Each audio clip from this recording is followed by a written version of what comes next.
خواب کی تعبیر ایک بہت بڑا علم ہے، اور یہ سیکھنا بہرحال ایسے شخص سے خواب پوچھے جو عالم بھی ہو، جو آپ سے خیر خواہ بھی ہو۔ اور یاد رکھیے گا، صبح کے خواب، سحر کے وقت کے خواب سچے ہوتے ہیں عام طور پر۔ جو آدمی جتنا سچ بولتا ہے اس کا خواب سچا ہوتا ہے، جو جتنا صاف گو ہوتا ہے اس کا خواب بھی سچا ہوتا ہے۔ خواب کے متعلق یہ ذہن نشین فرمائیے، یہ نبوت کا 46واں حصہ حدیث میں اس کو کہا گیا ہے۔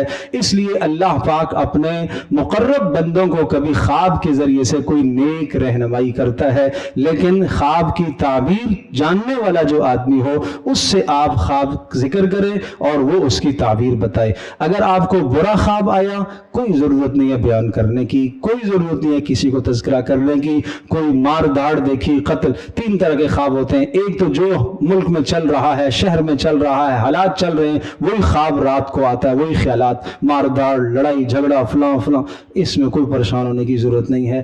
اور ایک خواب جو ہے حدیث الشیطان کہلاتا ہے، کہ خواب میں جو ہے وہ شیطان نے کوئی اس قسم کی چیزیں دکھائیں، جیسے انسان بیدار ہوا تو غسل کی حاجت، یہ حدیث الشیطان کہلاتا ہے۔ اور ایک خواب ہوتا ہے حدیث الرحمن، اللہ کی طرف سے کوئی بات القا ہوتی ہے۔ تو بہرحال پہچان بھی ضروری ہے، جاننا بھی چاہیے۔ حدیث میں آتا ہے خواب کی مثال ایسی ہے جیسے چڑیا آپ کے ہاتھ پر آ کر بیٹھی، آپ چاہے اس کو پکڑ لیں چاہے اس کو اڑا دیں۔